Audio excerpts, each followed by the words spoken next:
here next with Shannon and Megan Ruffett from Valrico, Florida. We're here with the 63 Studebaker Avanti, and we're going to have one or both of you tell us a little bit about the car.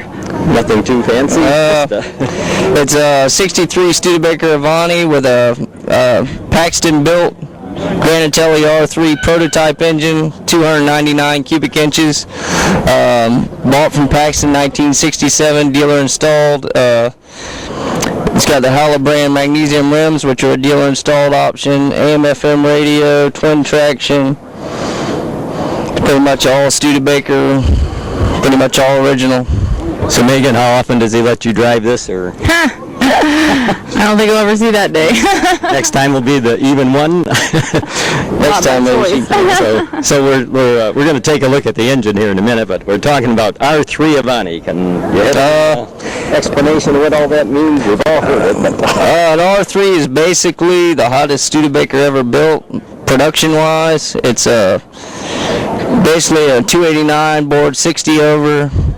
It's got flat top pistons, floated rods, 9/6-to-1 compression, Paxton supercharged. There was less than 100 of these engines factory built. There was only 9 cars that came to the factory this way. This is not one of those cars, but it is an authentic Granatelli motor. It set 29 land speed records in 1962 at the Bonneville Salt Flats.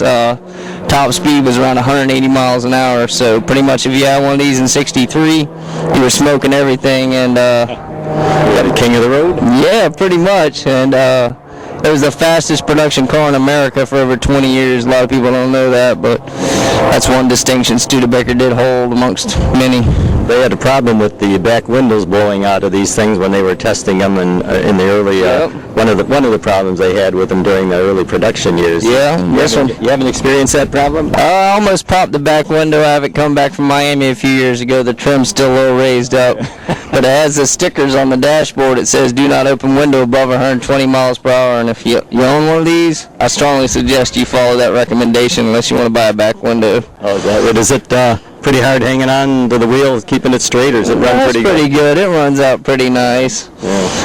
As long as you follow the gun sight down the hood, you'll be headed in the right direction. I've ridden in an Avanti. Oh, I guess I've driven the Avanti, 75, not the Studebaker built ones, but I didn't get it up to any of those speeds. Okay, we're gonna, if you don't mind, we'd raise the hood. We'll take a little look under here, what we've been talking about. This one opens up the opposite way there. Oh, very nice job. Did you do a lot of the work on this yourself? Mm-hmm. Yeah, I detailed a complete engine bay probably about 11 years ago. It's a little about due for another one. It does have a fresh supercharger on it though. That just came back from my Studebaker a few days ago. It's been beefed up a little bit from the stock Paxton. It's pushing about 10 to 12 pounds of boost to where the factory one runs about 6 to 8. It's got the special impeller in it. It's been shimmed back against the plate to create more pressure. But it's all original. It's got the authentic R3 heads, the intake. It's got the high output pulley set on it. They're factory rated, even though Studebaker wasn't real big about releasing figures as far as horsepower, but it was factory rated with these options at least 400 horsepower. Some people say they dynoed close to 5, but that was definitely a car to be dealt with back in the day. Most of the vet guys were crying when one of these or the R2s came around. Even an R2 would blow away most vets, but the R3s they're the hot item. Looking good. But these, you have any problem with cooling system, keeping it cool at all? Not at all.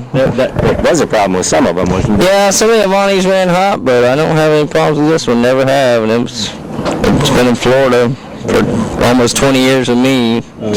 Originally delivered to Missouri, but been out here ever since. You got all of this done before Megan had to pitch in and help then? Or she's been along after the fact. She got to enjoy the fruits of your labor. Fruits of my labor, exactly. That's the way to go, okay? But she's supportive, and she definitely is a nice option in the passenger seat, so.